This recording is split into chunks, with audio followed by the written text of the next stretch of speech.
Okay, welcome, welcome, welcome.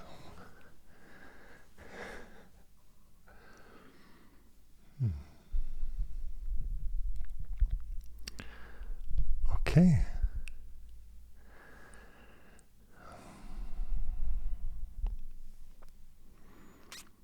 So we can just start by finding a comfortable position.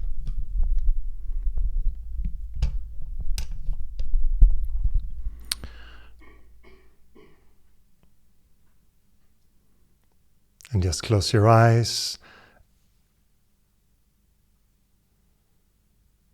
And just be aware of whatever is in your experience. Be aware of the body.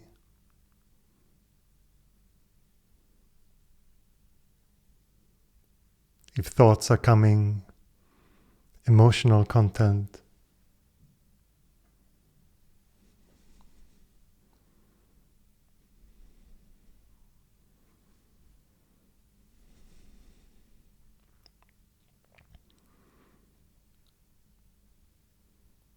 Whatever is there.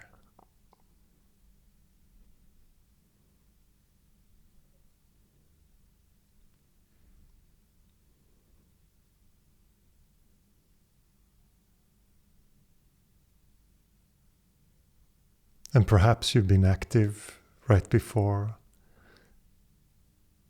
this moment, and you can feel that activity, how it clings off, how it slowly slows down.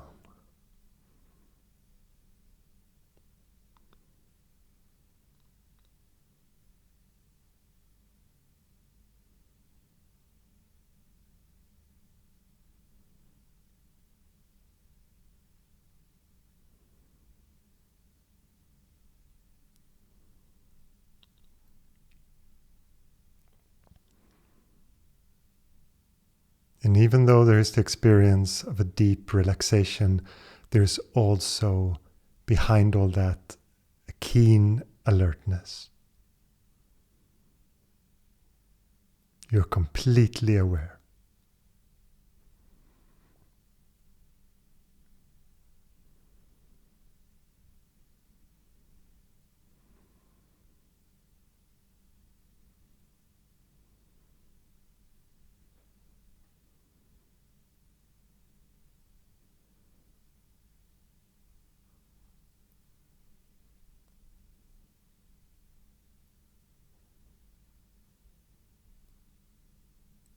And you notice that you can rest as this awareness.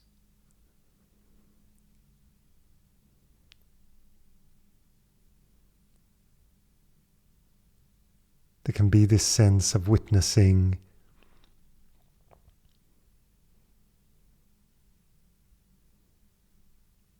but at the same time a deep relaxation.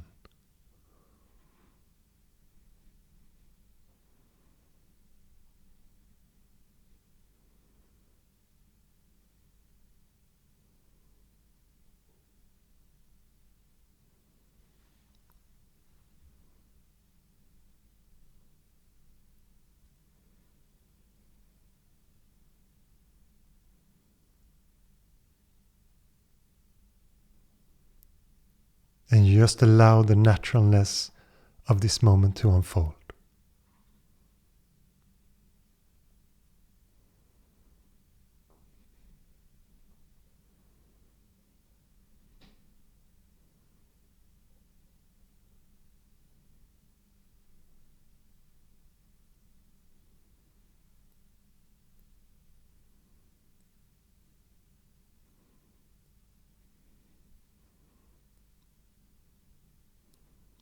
And I know that it can be tempting, if the mind starts to feel the silence, to have a sense that you want to deepen that silence. But just be aware of the moment.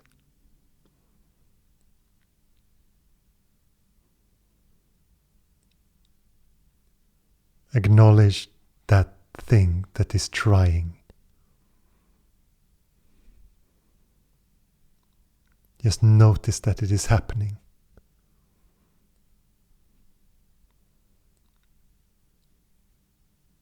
the subtle attitude of trying to become something or going somewhere. Notice all that and just stay here.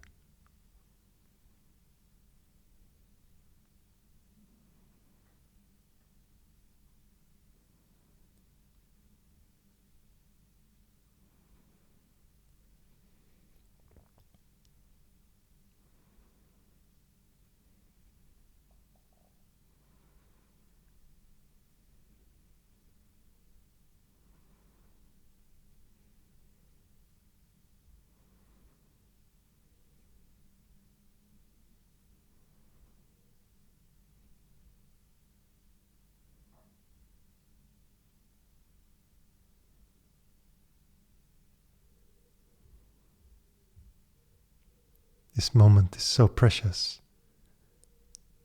when it's just allowed to be.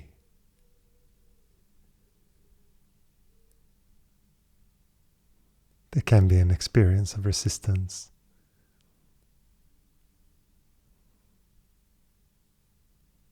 An experience of trying. But as you get aware of all those things, they will subside.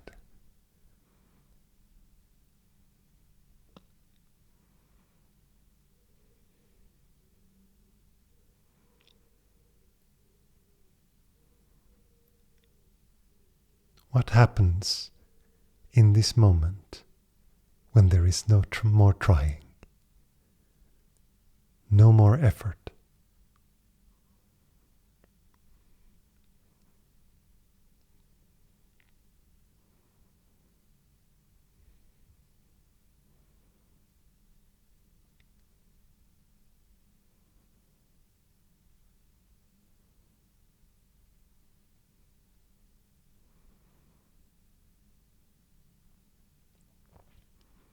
What is the innate quality of this moment?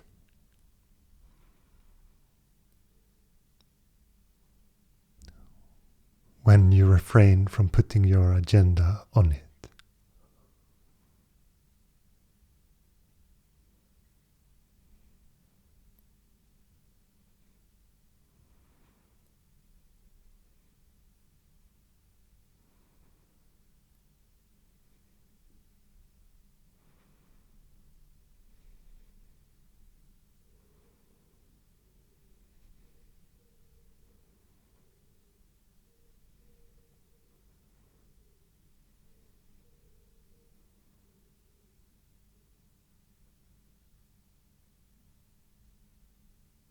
And even if the mind is restless,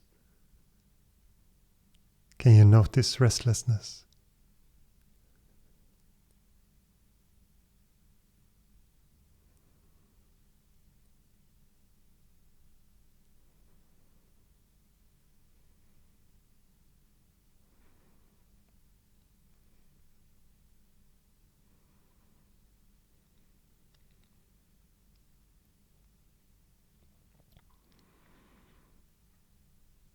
And it can feel like you have to come back to being aware time and time again.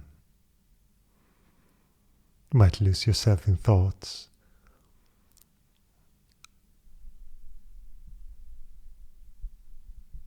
Or in your experience. And it might seem like an effort. But actually, awareness is relaxation. It's non-effort.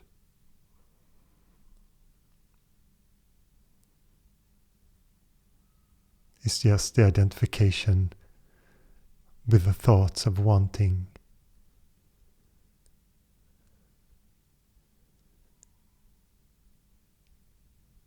longing for the external, all these things.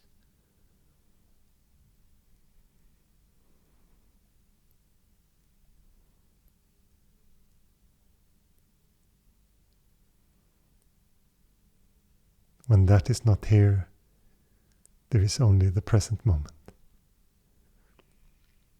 The naturalness of it.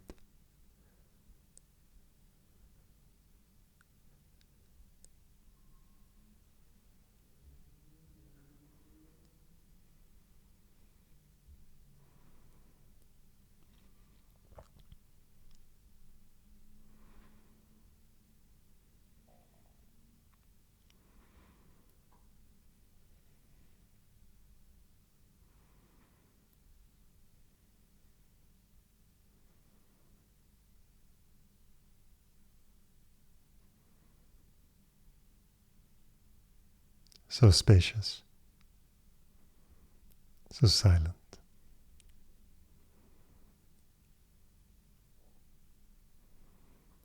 And still alive somehow.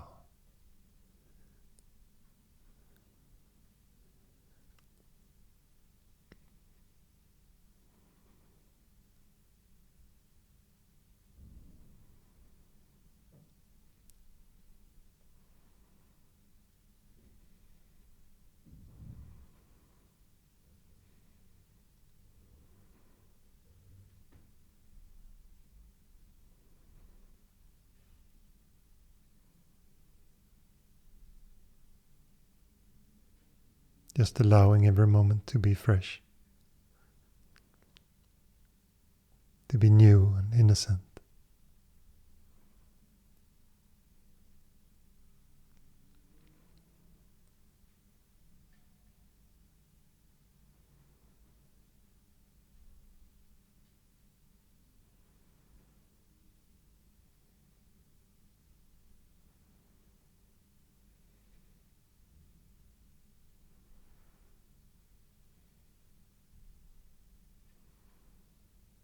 And the egoic mind might say, these thoughts are important.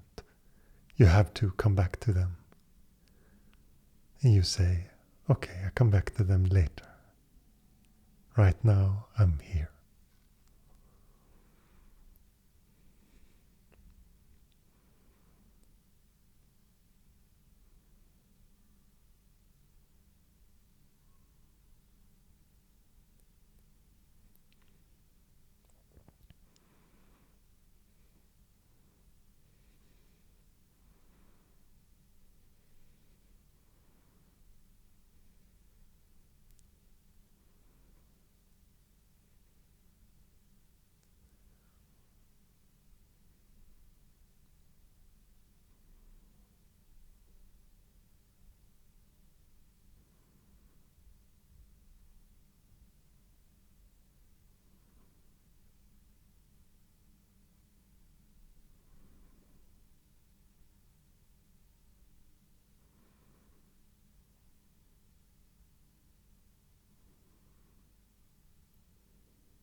If you get lost in thoughts, again be aware. And in the moment that you have become aware that you got lost in thoughts, you're back to recognizing this moment.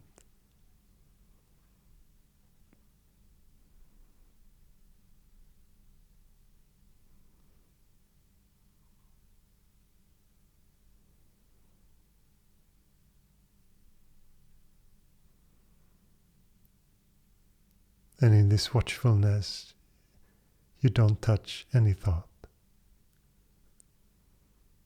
The experience of thought may come, but it makes no difference to you.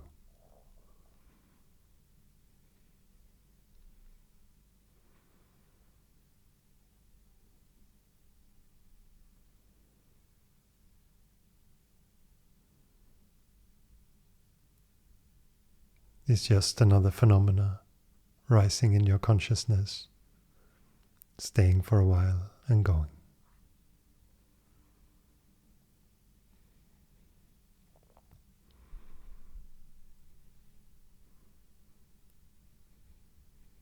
And that is the transient nature of all phenomena.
And initially, this being alert of the present moment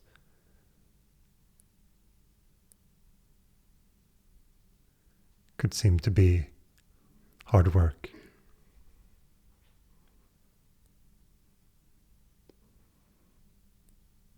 But that is just because the mind is running wild.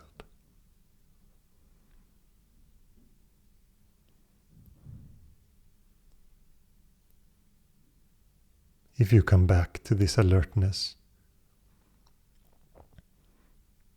every day during your meditation, in the morning or evening,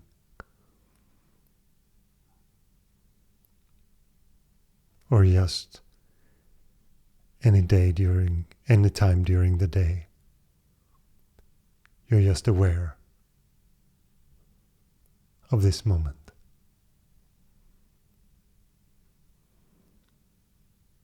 It will break that continuous stream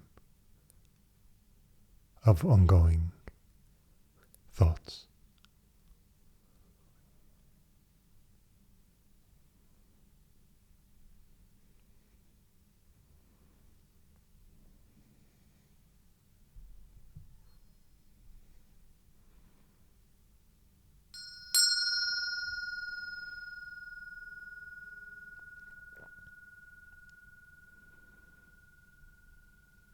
You can open your eyes. You can move your body if you need to.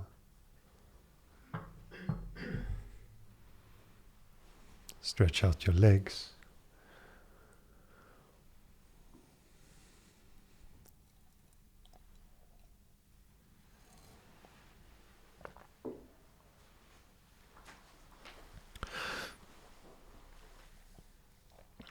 Meditation is difficult in the beginning. I'm not gonna sugarcoat it in any way. Meditation is most difficult in the beginning because it's so easy to be thrown off the practice and everything because of the mind. The egoic mind has so much space to talk and make its points and just go on and on. So it can feel very difficult to penetrate it at first. To just be alert of that ongoing mind.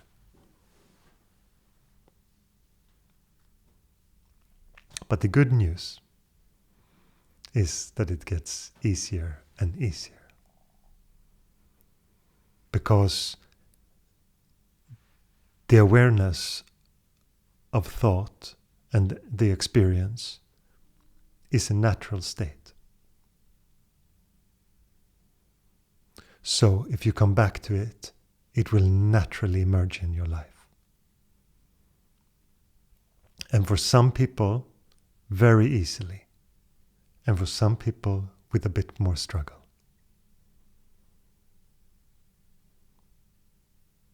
And it depends on your psychological makeup, all your hang-ups, what you think meditation is, your ideas, how much you can let go of that, how much you can be fresh with this moment.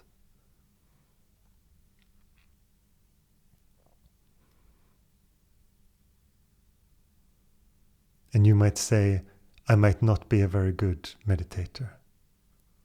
There's a lot of thinking going on. And I seem to easily be thrown off my routines of meditation. I'm one of those.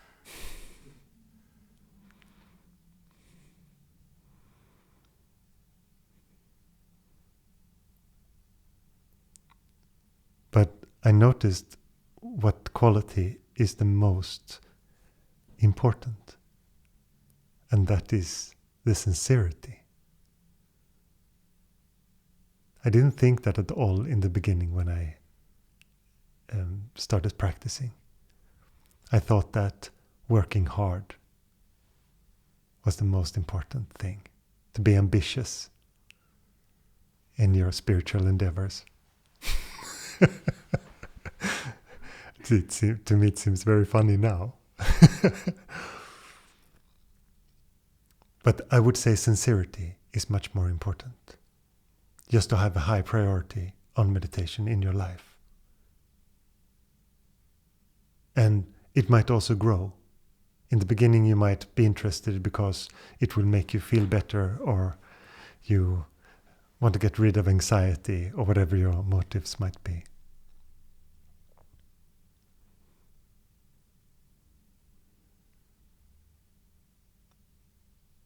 But when you have the experience, and you have to have the experience, you have to practice and you have to experience it, otherwise it won't mean anything to you. When you have the experience of that, meditation is what creates the quality of my life. From that point on, you're done. Because then you understand the essence of it. And even if you would say, oh, meditation is not for this part of my life, it's too busy, or it's too much of this, you will always have the longing from that point. You will understand that I have to take this up at some point again, and I have to examine it. Because being present in this moment seems to give life all its quality. That seemed to be the thing that I am looking for.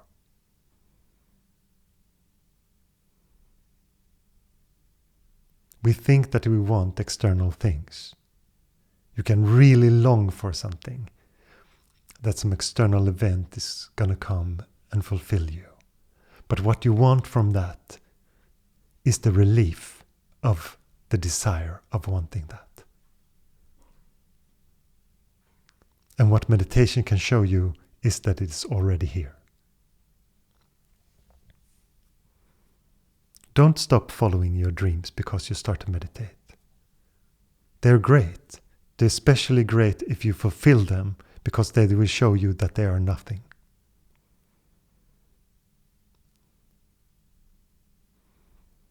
And that it's just absence of thought and strain that create happiness. But you don't have to go the detour. You can just look in this moment.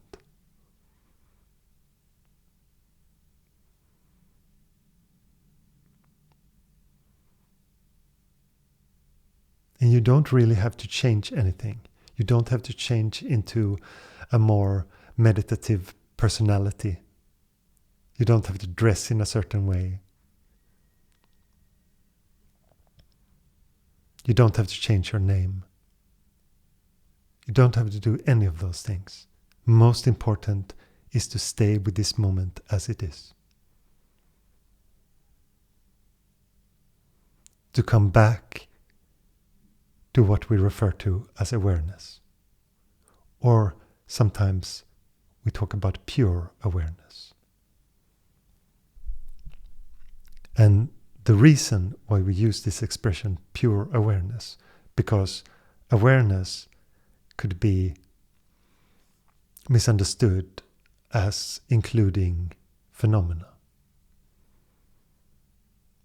You think that you are more aware because you're aware of something in your body, some specific kind of thought, some emotional content, and all those things can be helpful on the relative level. But awareness itself is just awareness, and that's why we say pure awareness. And for most people, they don't really have a concept of that. They understand that there is some kind of innate silence in them. There is some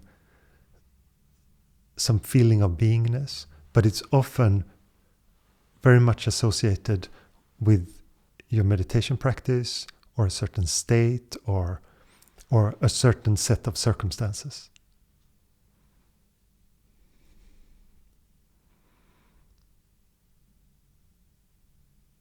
But those circumstances is not the pure awareness. Pure awareness is just awareness itself, without the content. And I sometimes get the question, what is the difference between consciousness and awareness? Many people hear this, especially in non-dual contexts.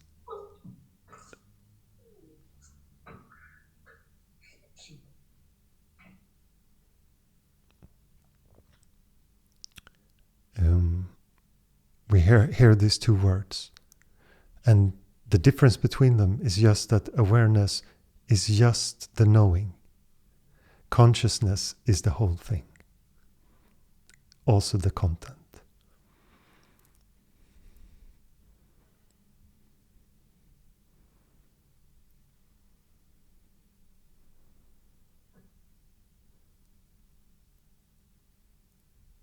And the practice of meditation is just coming back to understanding that you are awareness. And in the beginning, it's also right to feel, but I can't really grasp that.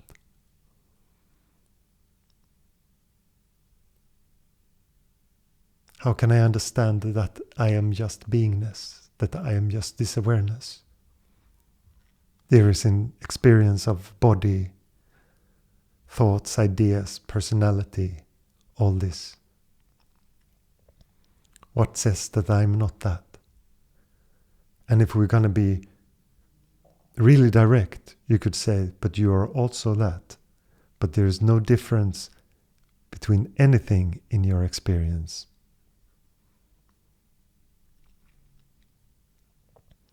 And you.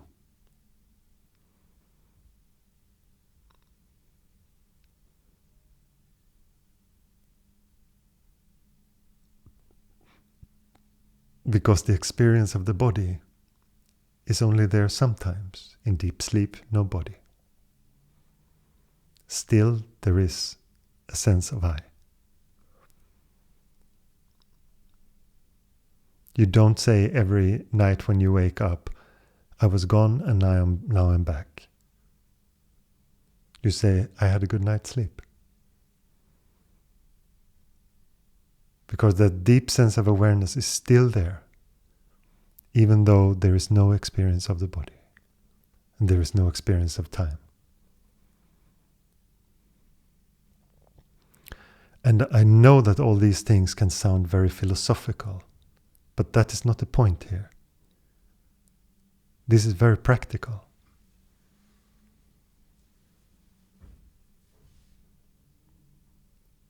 This is you experiencing this moment. And what we're investigating here is not some new philosophy. It's just you looking at yourself.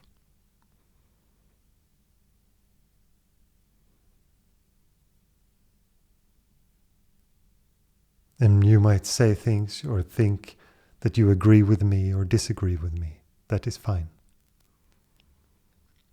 But just look. See if what I say is true. Sit with your inner world. Notice what happens if you do not touch thought. If you come back to it again and again. What happens? What is beyond the idea of you? What you come back to with thinking is the idea of you, time and time again. I feel like this. It's a good day today, and that pertains to a someone. It's a bad day today, that again. All these connotations.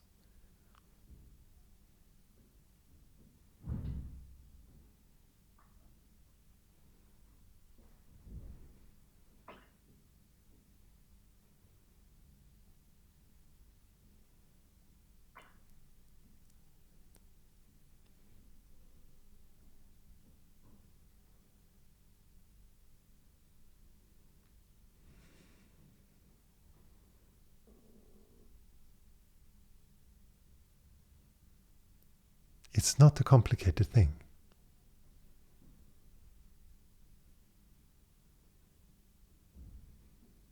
It's just that the mind has a lot of ideas. And it has some resistance to really looking. Because if you are sincere, what you will notice if you start very actively being aware of the thinking, the emotional content, and you just stay with it, and you can really invite it. And you just go back to that time and time again. You watch thought without touching all this. The mind will resist. And again, I'm just trying to not sugarcoat meditation too much, because some parts of meditation will feel really rough, and that is one of them.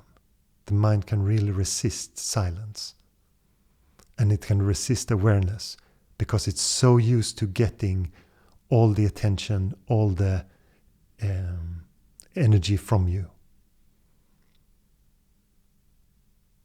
So suddenly when that starts to be cut, and you're not going with every thought, you're not going with all the content that arises, the egoic mind is starved. Is starved of attention. And in that, it will rebel.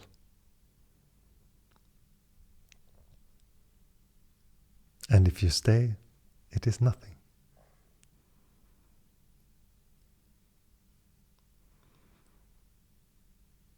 And maybe you lose your balance a little bit. And you say, it's a big crisis in my life, existential crisis, or it perhaps might affect your circumstances of your life, your life situation.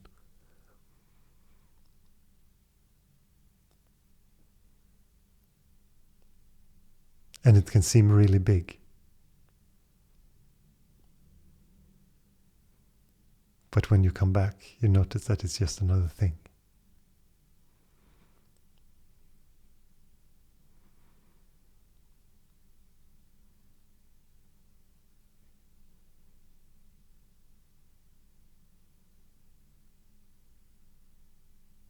And also you might become disinterested in certain things.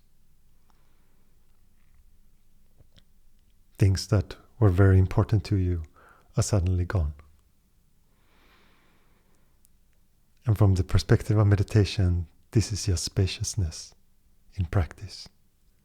But to the mind, it can be terrible. Feels like you're leaving something behind. You used to love gossiping with your friends, and now it's gone. There's no pleasure anymore in it. There's nothing to gain from it. These kind of things.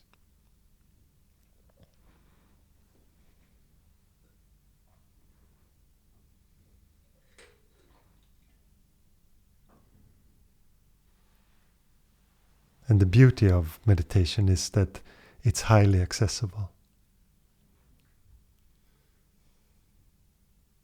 Actually, it's the most accessible thing, because awareness is always there. And you might say, I'm completely out of balance today. I cannot meditate. That is still happening in awareness.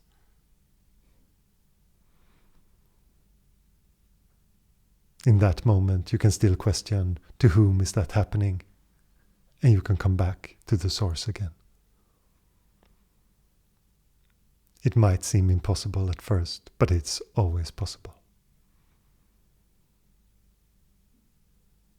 The trance of the mind can be thick, but it's still happening in awareness.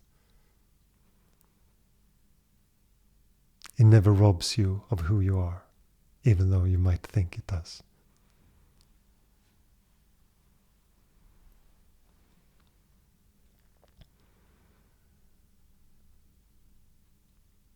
And what in the beginning might seem very fickle, like it's so difficult to hold on to. Feels like as soon as you have the grasp of meditation and you try to close your hands, it slips through your fingers. As soon as you put in a little bit more effort, meditation is gone. But that is also the beauty of meditation, because it really shows you in practice when you relax into it and just allow it to happen, that is how it happens.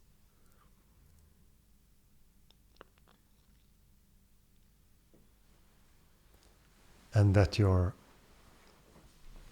everyday chores and whatever you do during the day can all be allowed to happen very natural. Use all those practical things. They can be your sadhana, they can be your practice, instead of just a hindrance that makes you not have time to do your meditation. You wanted to ask something? I don't know if it's a question, but something that came up and that usually comes up in the experience is the paradox of the experience. For example, when everything is moving, everything is always moving, but when there is a visual that a lot of things are moving. For example, for me, I'm out walking and people are everywhere, or leaves may be moving in the wind, or whatever. It could be cars or nothing. Still, there's movement. There is also a very, very prominent accessibility in the stillness. The stillness is so prominent when everything is moving. Mm. The same thing, like, for example, when I examine dying or death, there is nowhere to go, right? When the body dies, still there's nowhere to go. But that also makes human life so much more amazing and precious. This paradox is, of course, there's nothing to wrap the mind around, right? There's nothing to understand. It's just so beautiful. Can you talk more about this paradox? Yes, the whole experience, and what I mentioned before with consciousness and awareness, is this movement that we have between the relative and the absolute, you could also call it. That life is happening, and it's very interactive, direct, very tangible, very relatable in that sense that you're relating. But at the same time, there is the awareness that you are, and that just creates a deep stillness, a deep sense of being home in the experience, whatever the experience is.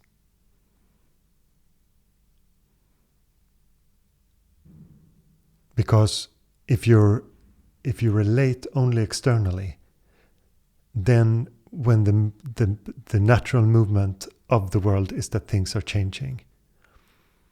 And when you try to hold on to a status quo in that material world or in the external, there will always be, it can seem very stable for a while, but it will always change. And the biggest change for the human experience is usually dying. That is unavoidable. But the body is also getting sick and older, and all these things are happening. So the security of the external is very, very limited. And also, there is no way of controlling it. You can spend a lot of time controlling it, but it will just make you more rigid, and it will make you more fearful and on edge. And the more that you can relax into that your life is just happening. I get questions sometimes, and people say things like, but if I really dedicate myself to spirituality, who is going to take care of my children? Because that is the idea that you sometimes somehow gonna be secluded and you have to give up your normal life in a way. But right now, it's also awareness itself taking care of your children. It's still just happening, the naturalness of things, but you can feel separate from it.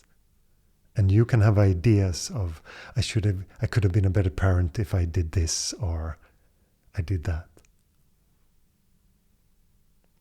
And you can have all these conflicting ideas and feel separate. But awareness is still moving everything. Beingness, awareness, whatever you want to call it. That is from where everything is happening. And in meditation you can watch that in real time unfolding, because you can watch from a place of awareness and see that everything unfolds from that. When you are aware of thinking, you see thoughts coming, going, but you see that they spontaneously come and they spontaneously fall back. And if they're not meddled with, and that's what we usually call identifying with thoughts, if you don't stick them to your idea of a person, they will just naturally leave. And as awareness of thought gets more prominent in your life, you will also notice that what you prior took very seriously when it came to thought, you will take less seriously, because you will know that it is coming and going. The feeling that you have an emotion or a train of thought that is going to stick, that is very identified. That is the opposite of this. That you feel like, I'm stuck in this state now. And I'm sure you have all felt it. You have some emotional state or a state of thinking that you feel stuck in.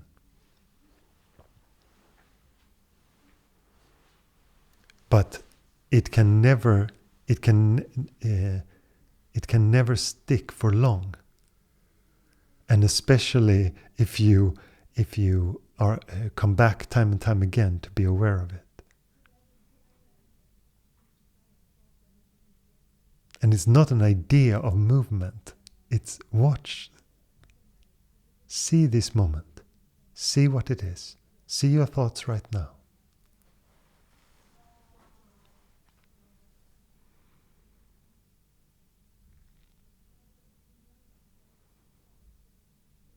This is not a school. I'm not teaching you anything new. I'm just talking about things that are already there. It's not a new thing that you're learning non-dual. Now I'm learning non-dual meditation. I'm going to these classes with Marcus. No. You are already awareness. I'm just pointing it out. And if you want to look, look. If you don't want to look, okay. Completely voluntary. Look if you want to. I'm not forcing anyone. I'm not trying to teach anyone. But if you're interested, examine it. Look what this moment is.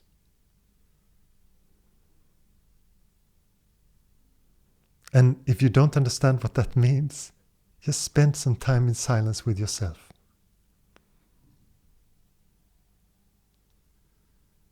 So that you can start to differentiate, understanding when your mind is going to the outer and is going more to something inner. Because that is most people's experience initially, that there is something external and there is something internal. But if I'm going to be plain, there is no such thing. Everything is just happening. Everything is just phenomena. We just put different labels on them as outside and inside. Everything happens in you. if we're going to be plain.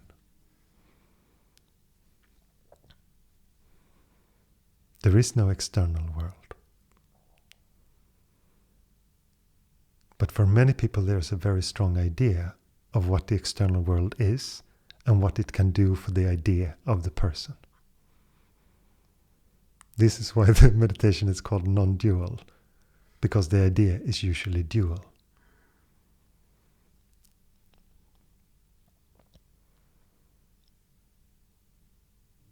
And you might say that, but I like the way that this works, this external world and the play with the me. Okay, fine. But then why are you listening to me?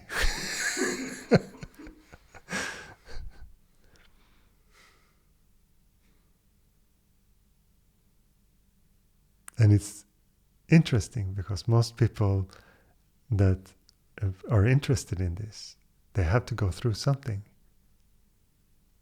They have to go through some challenges, some crisis, existential crisis, difficult disease, being burnt out, something is not, or they're just so tired of their egoic mind.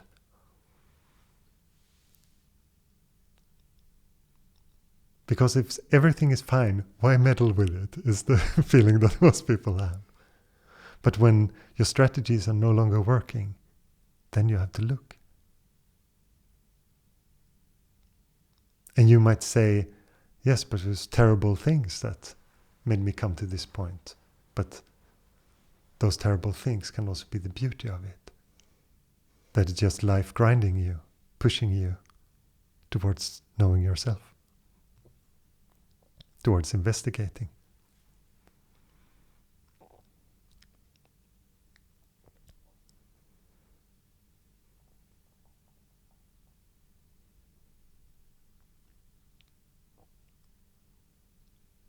And life is a great teacher.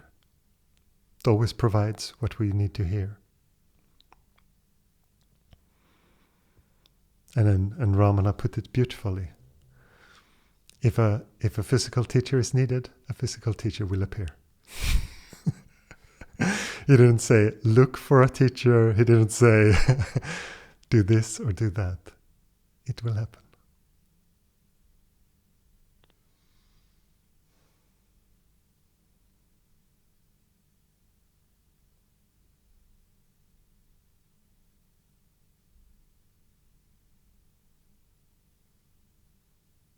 And there are some good things to contemplate on when it comes to meditation.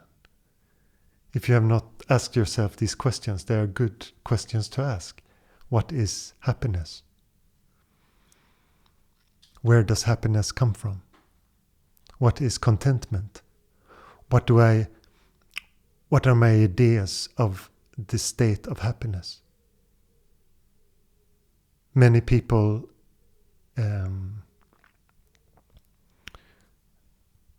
put the idea of excitement with the idea of happiness. Happiness is feeling excited. But if happiness is the contentment of the present moment, excitement is projected towards the future, so it's just an idea. But if you don't question, if you don't look, you will go your whole life and think that happiness is feeling excited about the future. And so many people do. They plan their vacation in January and then all spring they look forward to their summer vacation. And the now is secondary. There's so much of that. And just being aware of it, and in the beginning you have to question this. You have to look.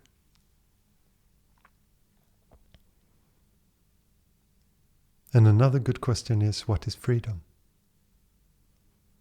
What is it to feel free? And then you have to look at what creates bondage.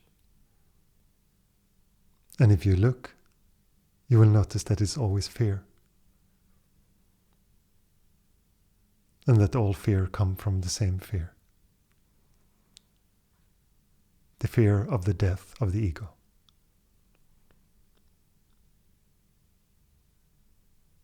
You won't experience it as an external thing or a thing that feels like the death of the ego that is apart from you. In the moment you will just feel death. That is the fear. But it's just a symbolic death. Even though it creates a beating heart and you will sweat all over because you get so afraid.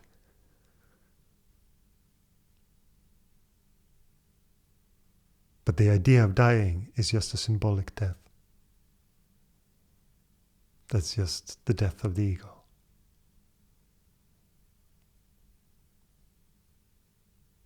All these things are relevant to look at, to contemplate on.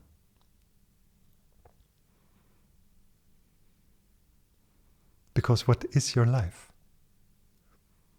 What creates the quality of your life?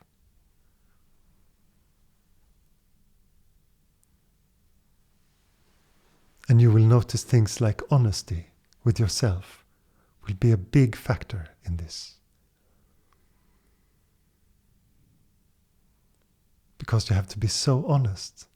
Because there are so many stories in the mind of why this is happening and why I'm doing this in my life and all these things.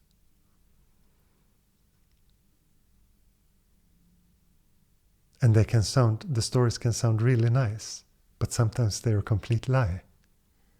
Because you just want to protect. You're afraid of something.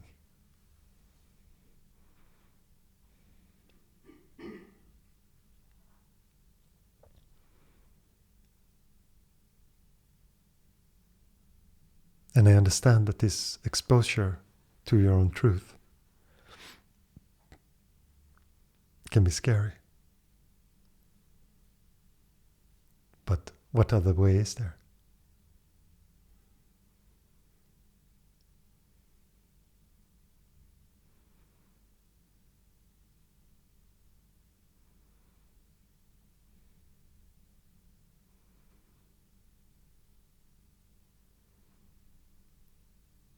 And if you're wondering about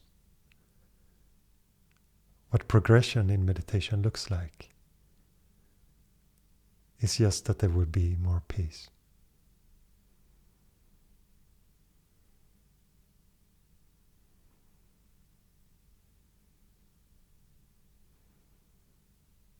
Or as one participant said, I don't know really what has happened, but my family is much nicer now.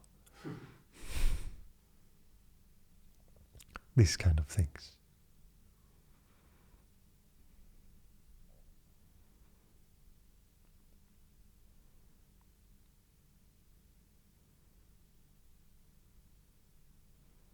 And you can say that you already know things. But be careful with those. Because they can be a closed door.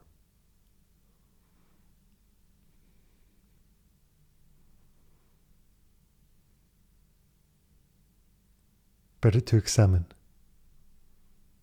Better to be alert of this moment and see what happens.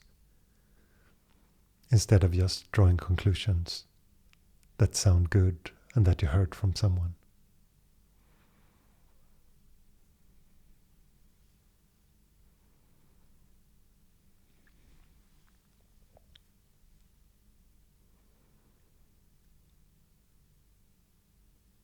I understand that it would be that many people would like if I would just say, these are the 10 steps you have to go through in meditation. But I don't believe in that, because I believe that your psychological makeup is all different. And that the present moment will provide you what you need.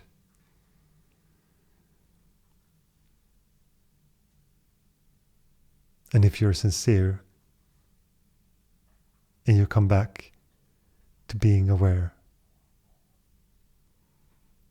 it will unfold as it unfolds. The right people will appear at the right moment.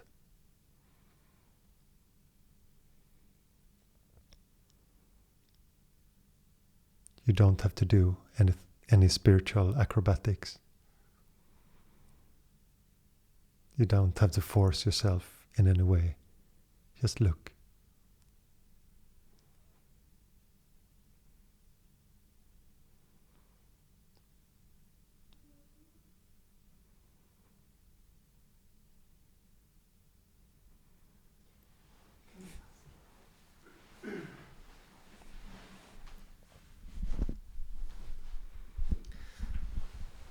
I've been thinking a little bit about that there's a sort of a longing in the person for maybe liberation or something like that.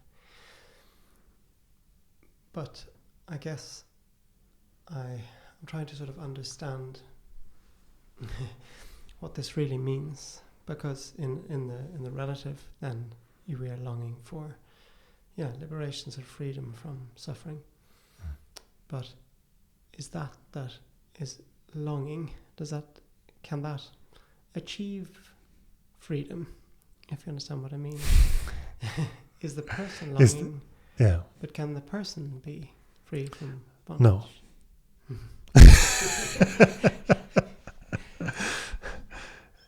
bondage?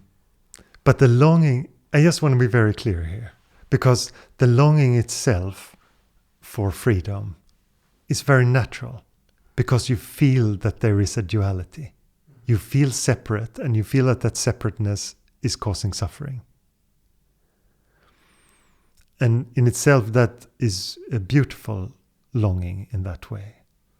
And I know that I have been in certain Advaita Vedanta groups and where people shun those kind of longings. They don't want to sing songs where they're expressing, like Door of My Heart that we sometimes sing here, which is a song of longing to be, to feel the non-duality of everything, to feel the oneness.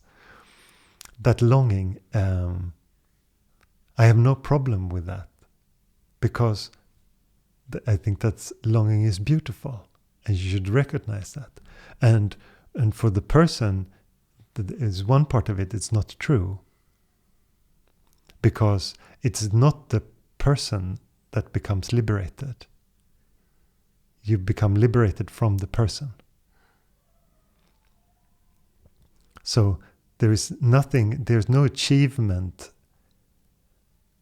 Like as a seeker, you can have the feeling like that there's going to be I'm going to win a medal at the end of this, and I get something. But that idea just springs from the egoic mind, which has an idea that there is something to get, which is a phenomena.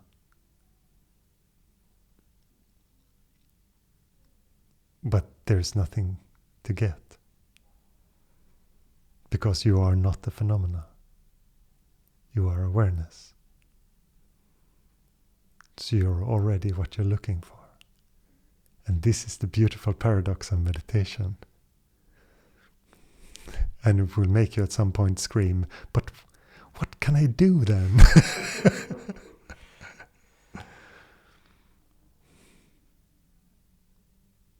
And it's just not like that. But it's much better. I can explain this to you and try to explain it in how many ways. But it's much better if you look. If you see if the person that you take yourself to be is really there. What is the experience?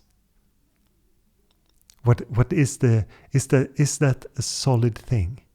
Is there a seeker? Is there a meditator? Is there a person at the center of your experience?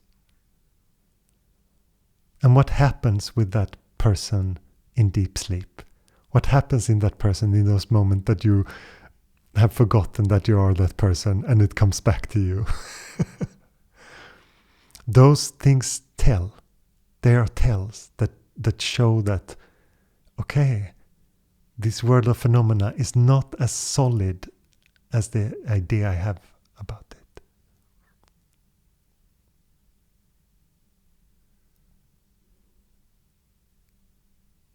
Really look.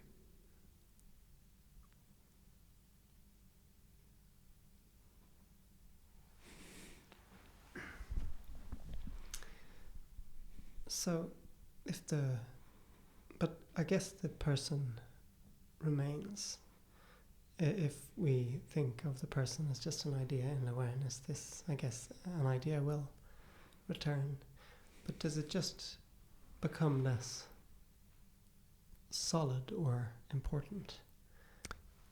The gradual experience can be that the person feels much more transparent, that it starts to feel weaker, that it doesn't feel so prominent in the experience. And especially the things that you used to be triggered of, that you start to not believe in them. Because if you don't believe in the one it is happening to, then there is no thing, then there is no situation. Because the egoic mind lives in a world of situations. It says, this is my current life situations. I have these obstacles, I have these nice things, I have this and this. This is how the egoic mind thinks. And if you don't believe in the person, then you don't believe that that is your reality. That is what most people refer to as their reality, their situation, the idea of their situation. And it's completely based out of the premises of the egoic mind and of comparison. If you say that you have a lot of money or little money, it depends on what you compare it with, of course. And all these ideas, like I read some research that said that in neighborhoods where many people were interested in nice cars, that just made their neighbors also to have nicer cars. Because the egoic mind is so much in comparison. So if you see that your neighbor has a really nice Tesla, you also want a nice Tesla. So that is how we view our situations. And that is completely subjective and in the domain of, and the more you start to be in alignment with what is, you will not care about those comparisons. It doesn't matter to you as much if it matters if there is socially you need something for your family, then it can still feel like it matters. But all these small comparisons and that they are very important in your life, it's very likely that they will drop. But I like to refer to it as seeing cracks in the painting. It's like before you saw a solid image, and now you're not so sure. There seems to be something off with it. And that little doubt that just makes you not go to it in some circumstances, it will feel, oh, this doesn't really feel like it has something. Or you will just recognize, oh, this is just the same old. You just see the routine of the movement and that it's coming and coming. So then it also can lose its power, because the egoic mind is very repetitive. Most people have like 90% of their thoughts are more or less the same, have the same themes from day to day to day. So it very much goes in these patterns. So if you're aware of them, you will just notice, oh, now this starts again. this old trope that the egoic mind is doing. Okay, and this and this.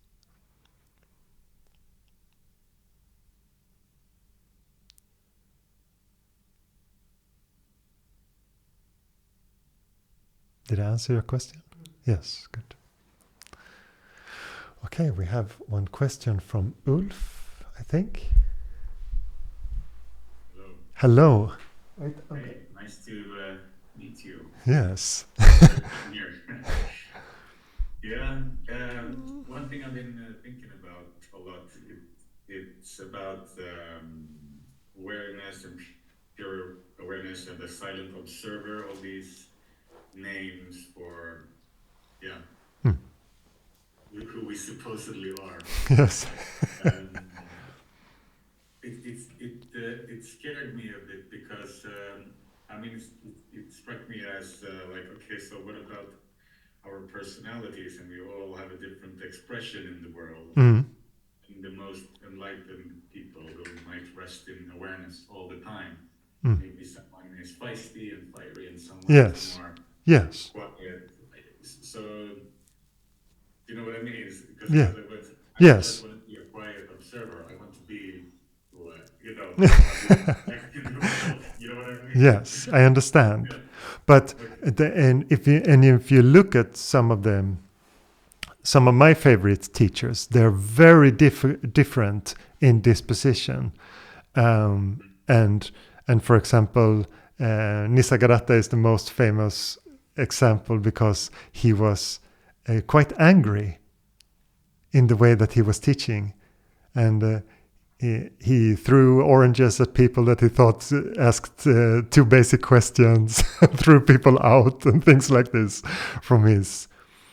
So there can be very different, a very different mentality and a very different personality, I would say, and a very different expression. And that will not fade.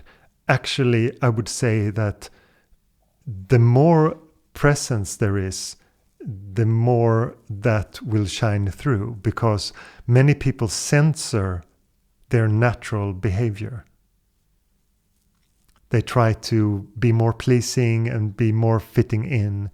So from my experience, I would say that all those traits that are part of that personality, they get emphasized. Because if you like Nisargadatta has an angry disposition, he used it as a tool to teach. And people who enjoyed being told off, they of course were drawn to him as a teacher.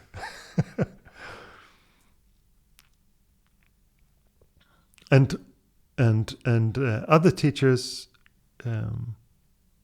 So you will not lose that. You will not become bland and more on the surface, more like anyone else. I don't think on the surface you might seem more eccentric, but inside you will be the same as everyone else, because what you will see in them is this stillness. So you will understand, even though you see someone who is completely in the trance of the mind and completely into their things, talking to themselves and thinking of a world that you cannot see on the street. You see some person like that. But you will still see them as awareness. You will know that that is the basis of them as well. And you will understand that all these things that are just on the surface are just our circumstances, our upbringing, whatever we were dealt, the hand that we were dealt. And with the egoic mind, it's very easy to be judgmental of other people and think that they could do better if they just did this and this, but you don't know anyone's story. So the difference between people will be there, but if there is spaciousness in your heart, you will just very easily see them, and you will feel empathy for them, whatever situation. So there is But the mind has a lot of ideas what's going to happen in meditation. Also, this question that Richard just asked me is also the ideas of the mind, what is going to happen, how is it going to be experienced. And I try to be very transparent with you. I try to not try, I'm never try to sugarcoat anything with meditation, because some parts of practicing meditation is brutal. Because you will meet it, whatever you are afraid of, you will meet it. It will be met somehow. So, and the process of what is going to happen also if you stay as awareness will sometimes be very scary. And I'm so that is why I think that this forum is important, because as you also say, it scares me a little bit when you talk about these things. I think that is a very valid place to come from when you ask your questions, because if you have things that in some way limit your exploration, and if you just get the feeling from me now, okay, I asked Atmananda about this and it seemed to be no problem there. So if you just come at ease and you feel like you can explore it, that is the purpose of why we talk.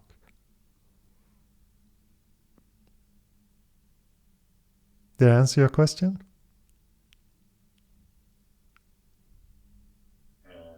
Yeah, I still have I'm still stuck with that question, because you talked before about getting rid of that idea we have of our personality, of who we are, like that the ego. Yes, but we can distinguish two things here, because the egoic mind is the identification with the thinking mind. Let's just define it very clearly. And in that, all those things that the mind is great at, the mind is not in itself an evil entity. Some people also treat it like the antagonist, the egoic mind. But it's just, the mind just does mind things. And it's just not very good at explaining what you are. Because it takes the same qualities that it has, which is great if you're building a house or doing anything, one of those things that the mind is great at. Comparison, measuring, categorizing, all these things. But the mind, when it comes to telling you who you are, also tells you that you are relative to the world. You're a good person or a bad person. You're enough or not enough. You're this, you're that, all the time. And I'm sure you all know this inner chatter. But so the freedom that we talk about is from that.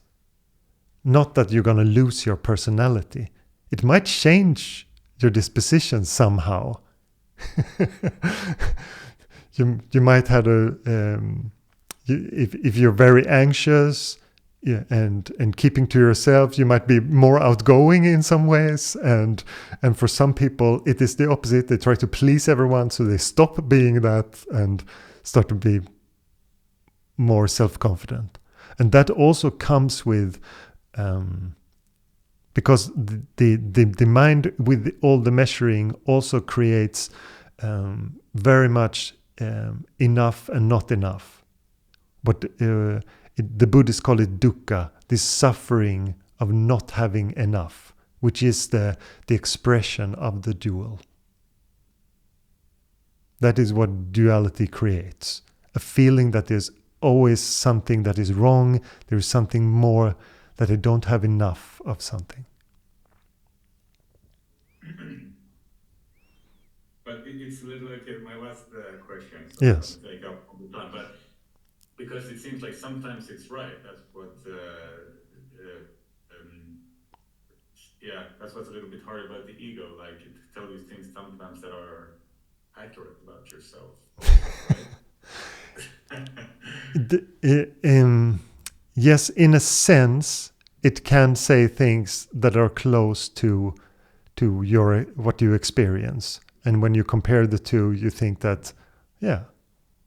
But if you look at the track record of the egoic mind and what it tells you, I talked to one man and he would really not give in on that point. So I asked him to really write down what his mind talks about during a day, a couple of days, and like keep a journal of it. And he said when he came back, it's like 90% just complete bullshit. That there are so few things that the mind says that if you would be much better off not going with it. But it's also all these ideas. You say, yes, if I'm just awareness, this and this will happen. But have you tried to stay as awareness? Have you noticed how difficult it is, and how the mind's grip is always poking you, pushing your buttons, trying to get you back into its game? And when you start to realize that, you start to realize the huge control that the mind has, a huge influence that it has on your life. And then if you see that, you will start to see that there is no freedom in that. I'm just going with what the mind tells me. There can still come ideas, but you will be, they will look completely different to you when they're not always identified. Because for most people, there is an inner voice that just tells them what is going on. If that inner voice says, today is a bad day, it's so easy for the mind who's used to that to just go with that thought. But a bad day or a good day is a very subjective thing. And you really have to lock in on something. And you can say, yes, but I can say that it's an objectively bad day because this and this happened. Yes, but days will be different. And how you will take it will be much more impactful on your experience than what the that subjectivity and that idea of what it is.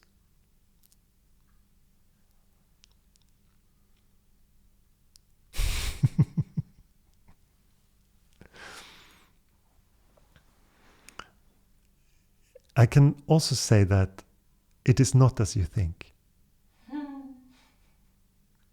What you imagine meditation to be, it will not be that.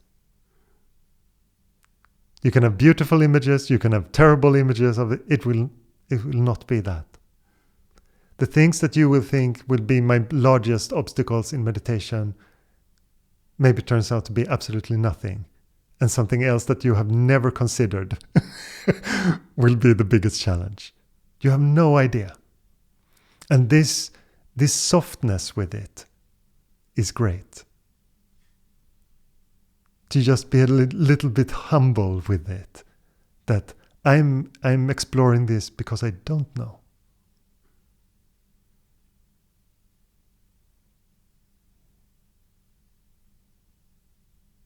And I know that this requires another thing. It requires some faith.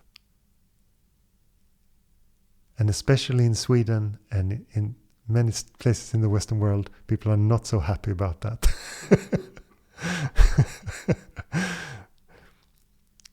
But if you think that everything is up to you, that is very much in the dual. Because the world is just happening, and it's happening through you. Don't believe me, look. And if you come to the point where you say, but I have so much difficulties with giving up this idea that I'm not in control. And most people have. You will be challenged by that. And the help that is found in that, you might not like. But the help is giving yourself to something greater.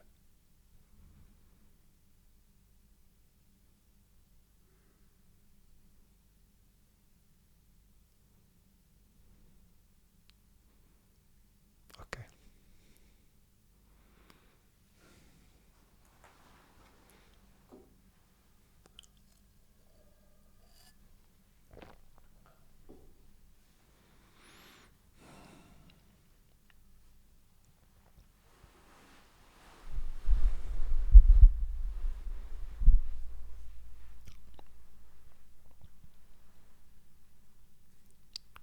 And I say giving yourself to something greater because I don't want to put a label on it that you will very quickly dismiss. But you can just refer to that as life, the universe, whatever you like. Because it doesn't really matter. It's all just words.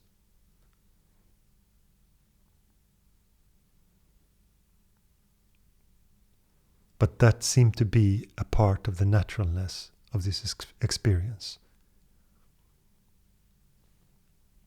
Is that you have to have faith with something.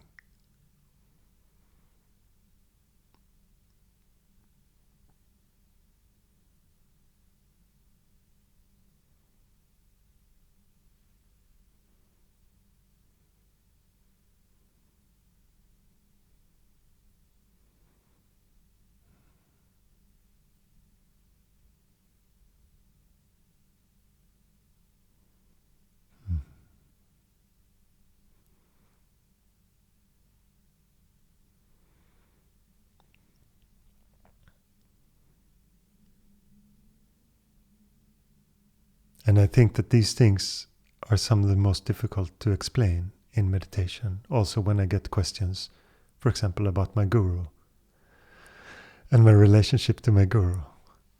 The best explanation I can give is that my guru is in me.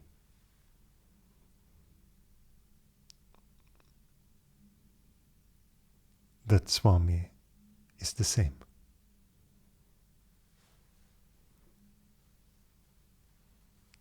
And a loved one, we had a retreat with him when I was in India. And it was in the retreat was in the village. And we sat there for a couple of days meditating. And on the last day, he allowed people from the village to just come and get a blessing, like many people want to do in India. And it took hours. So many people who wanted to come and have their blessing and ask a little quick question or something with Swami. And we sat there waiting for all these blessings to happen. And in India, they bow down and they want to touch his feet. That is the way that you show that you bow to the whole, to something great.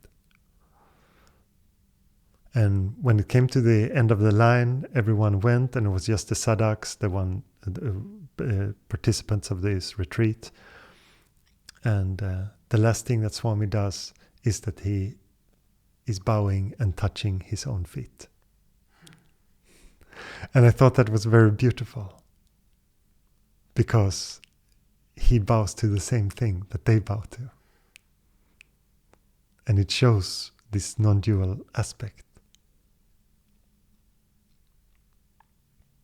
And when we bow, it's in the relative world, it is symbolic.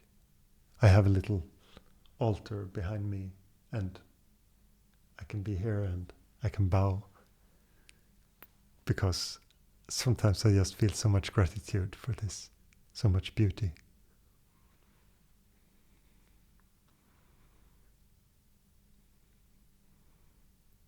But the bowing is not to a person. It's not even to my guru's body. I'm bowing to the whole. I'm bowing to myself as awareness.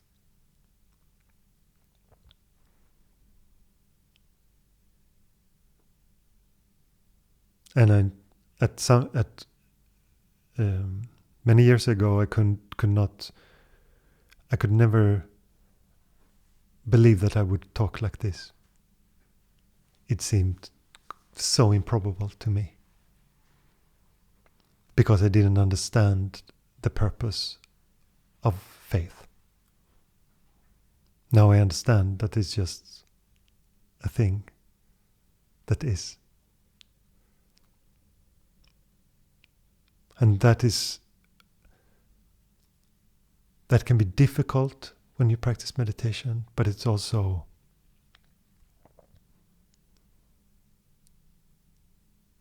beautiful, because it will show you things that you had never considered that would be part of meditation. I saw meditation as a completely secular thing. I liked it a lot because there were no religion in it. It seemed to just come to the core of what all the religions talked about, but without the fuss and the things. And I would never think that I would be surrounded by images of deities and masters like that, and that it would have this deep reverence of bowing to it. But I noticed that is also part of the naturalness of it, because otherwise you're this separate person and everything is up to you. That's terrible. There's so much suffering.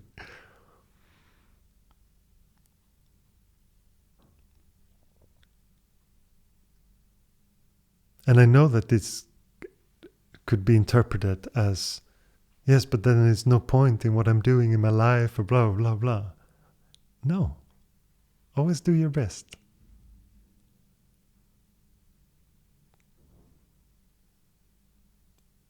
But be aware and look, and you will see that the one who's trying his best or her best is just awareness happening.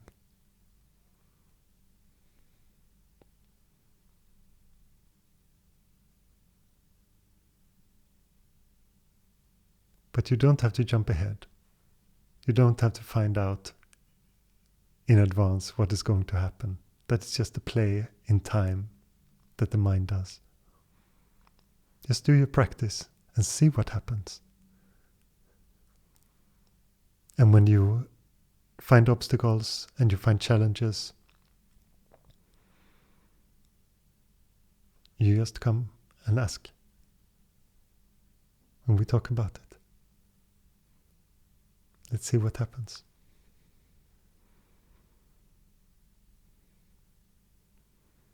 Okay. Any more questions today?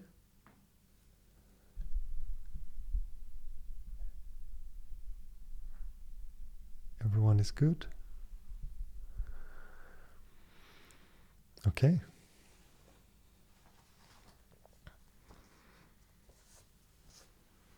Let's sing something before we close today. There will be easy mantras, so I think you can just follow along.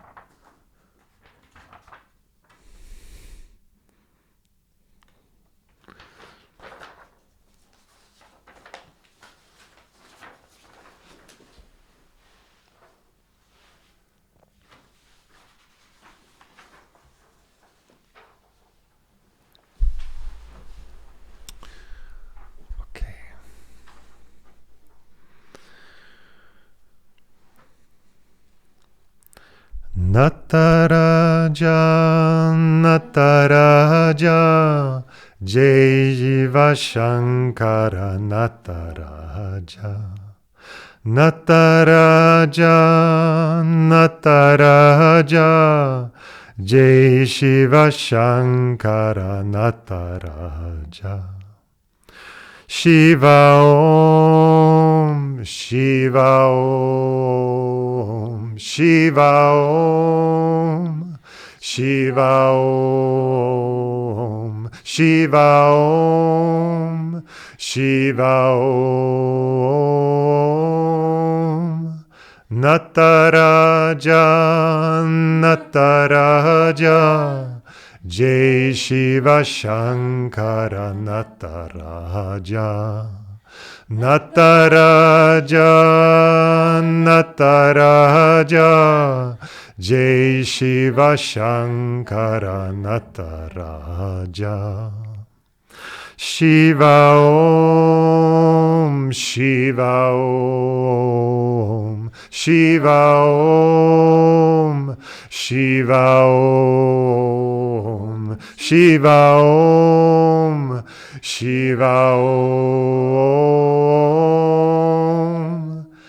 Nataraja, Nataraja, Jai Shiva Shankara Nataraja. Nataraja, Nataraja, Jai Shiva Shankara Nataraja. Shiva Om, Shiva Om, Shiva Om, Shiva Om, Shiva Om, Shiva Om. Nataraja, Nataraja, Jai Shiva Shankara Nataraja.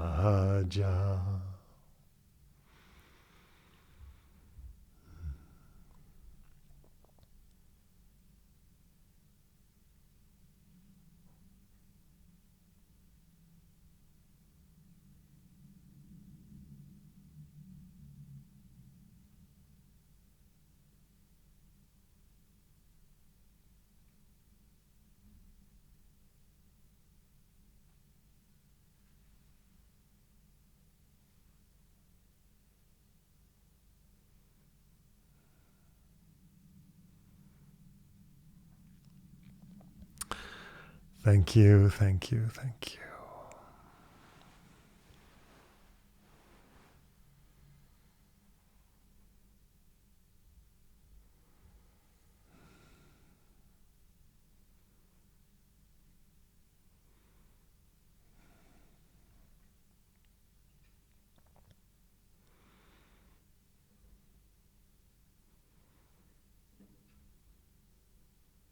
If you have the possibility, please give a donation. And these satsangs are always recorded, and if you want to look at them again, they will be up on YouTube, usually tomorrow. Okay? Thank you for today. Thank you. Take care.